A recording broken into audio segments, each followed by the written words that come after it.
कोल्हापूर महानगरपालिका क्षेत्रातील प्रभाग क्रमांक 71, 73, 74, 80 आणि 81 या प्रभागांमध्ये विधान परिषद सदस्य आमदार महादेव जानकर यांच्या शिफारसीतून प्राप्त झालेल्या विशेष निधीतून तब्बल 5 कोटी रुपयांची विकास कामे करण्यात येणार आहेत.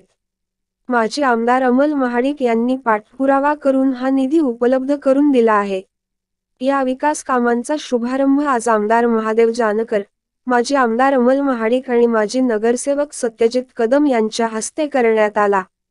या निधीतून प्रभागांमधील अंतर्गत रस्ते, गटर्स तसेच सभागृह उभारणीची कामे होणार आहेत.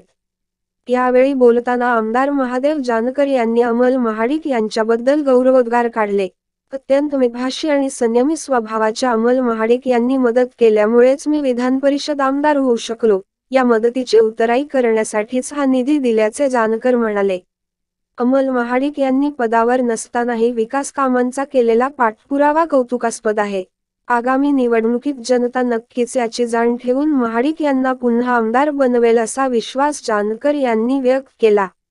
विरोधकांनी विकास कामांबद्दल पसरवलेल्या संभ्रमाचाही जानकर यांनी खरपूस शब्दात समाचार घेतला. श्रेयवादाचे राजकारण बंद करा असा टोलाही त्यांनी विरोधकांना लगावला. यावेळी या चारही प्रभागांमधील नागरिकांच्या वतीने आमदार महादेव जानकर यांचा सत्कार करण्यात आला. यावर तुम्हाला काय वाटते कमेंट बॉक्समध्ये लिहा. चॅनलला सबस्क्राईब केले नसेल तर नक्की सबस्क्राईब करा. जगात भारी कोल्हापुरी.